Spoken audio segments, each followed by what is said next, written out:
mind. One time, that's all he got on his mind. He says that. And then he said something that, anyway, he wasn't there long. Just put it like that. He wasn't there long. Finally, you got the roll. And that's the end of the story. He came to the church one time. I put him out the house. I put him out the house. Come on. And my wife, boy, she was praying. She was praying hard because I was like, Jesus, keep me near the cross. Because I'm about to knock this brother out. Fooling with my daughter. You understand what I'm saying? And so we can't hang with that. You know, we can't. We just can't. You know, and especially when God is trying to do something with us, with our children. Because come on, we all were wayward.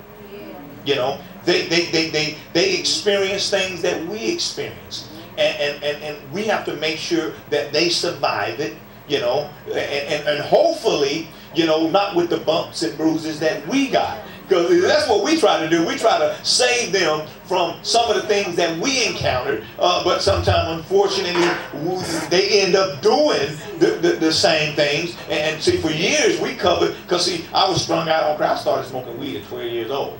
You see what I'm saying? And all that, you know, and strung out on crack, and you know, and so, you know, and all this. I'm like, wait a minute, okay. Oh, I was 12 years old, so now we got to pray all the way up until all of them get 12 years old. We got to pray past that year. So they prayed all about 12 years old. We had to pray back. Okay, and then the time after that, from 12 years old all the way up to when I was 26. I had to pray, and then I went to the penitentiary at the age of 19 because I got locked up at 19 years old. I had to do that. And the reason why, because it was a curse. It was a curse. It was a generational curse. And if I had not positioned myself, because see, I could have been still stuck on stupid. You see what I'm saying? And had I not positioned myself and began to pray and cover my children and keep them away, and like my wife said, we moved to Payton, Oklahoma, not even on the map. You know, to get away, to get out of the city, because my kids were teenagers, you know, at that time. And the neighborhood, right over there, the neighborhood that we were in, oh man, it wasn't nothing but little gangbangers and, you know, and all that other stuff. So we had to pray and separate and keep our children safe. So it wasn't about just so Joshua understood that this is not just about me. This is about these 400 or these 4 million other folk, okay? All right. The last one, it deals with control mechanisms. Okay. This consists of requirements, which are conditions, standards, which are levels. See, some of us need to raise the level. Some of us need to raise our standard. Brother James was talking to me the other day, and he said God put in his spirit about raising the bar. You know, this is a season to where, okay, I know where we've been, okay, and I know that has worked all the way up till this point. But we're at a place now to where, okay, remember, it comes with the choice. That's it. You got to choose to want to raise your standard. Okay, and like she was releasing, and nothing coming through that door that then went and backed it up somewhere, and all that other stuff is coming in here without. Now we ain't saying you can't come in, but you ain't coming in with that. That's right. You see what I'm saying? We ain't saying you can't come and visit, but you're not coming visiting with that. Okay, let me cover you. Let me bind the devil and do whatever. Okay, now come on in. You see what I'm saying? Because spirit rides, the demonic spirit ride in on the waves of, listen, music. So guess what? Your kids can be listening to the wrong music. That's it. And that wave, that enemy is riding on. Guess what? Penetrate all up in your house. And you want to get down into the crack of the walls. And before you know it, guess what? And because you're trying to relate to them. See, because I ain't trying to relate to my kids. Come on now. Speak on that. You ain't gonna never get me there. I need to relate to you, so I'm gonna listen to that too. So I can get in, you know, and get you, you know, and you know, so you can open up to me. The devil is a lie. That's it. Open up a can. You know, so the move that so the enemy rides in, on this stuff. And before you know it, have you ever heard a song that you heard that was against your will? Like you were at your job and you couldn't get away from it. You was around it, and all of a sudden on your way home, that song come in your mind, and then next thing you know, boom, dun, dun, dun, dun, dun. And then after that, you be like, oh man, oh, or you be doing something around the house. Did that? And that song stayed in my brain for I don't know how long. And it's because what they call them subliminal messages. Yep.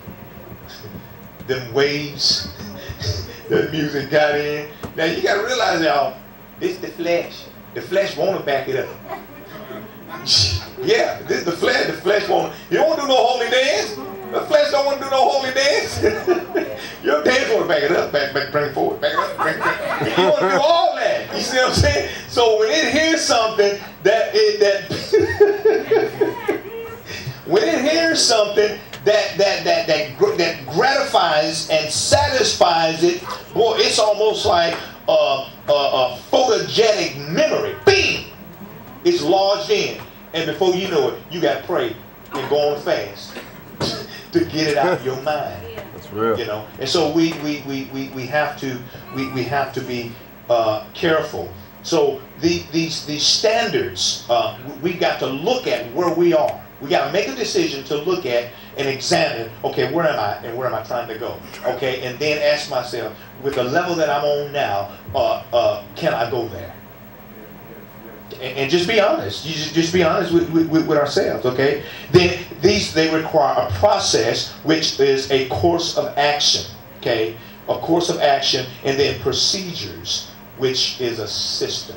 So we have to have these things in place. So at this stage, if we are tapped in, guess what? God will begin to reveal to us the order that we need to be in order to survive and accomplish what He's called us to do.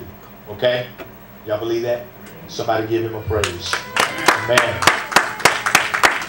So there are conditions involved. There is a course of action that we must take. There's a system that we have to put in place. And there is a standard that we have to rise to in order to survive and understand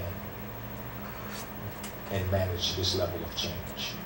I don't know about you. I want it. So I've been sitting down. See, I'm a writer. I write. I document everything.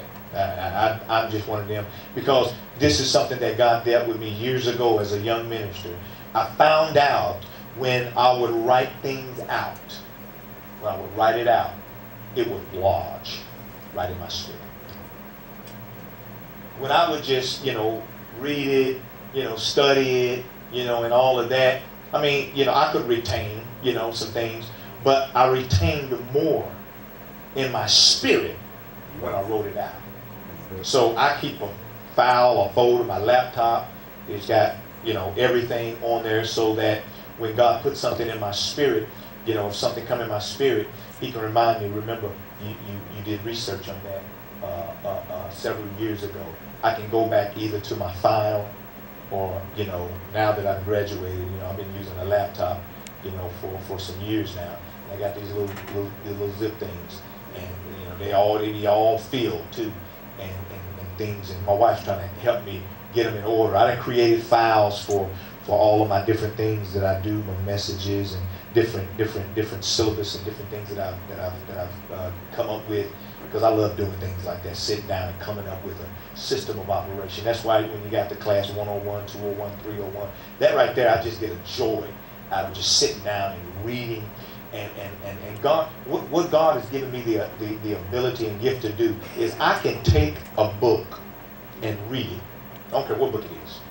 I can take a book and read it and sit down. You give me a week and sit down and come up with a systematic teaching syllabus for the whole book. For the whole book. Put it in a binder, and that was one of the things that I told my wife, I said, I'm not an administrator, and she began to tell me, she said, baby, yeah, yes you are. She said, because there's no way that you would be able to do that if you went up. I said, I ain't never took no class. She said, well, I know that.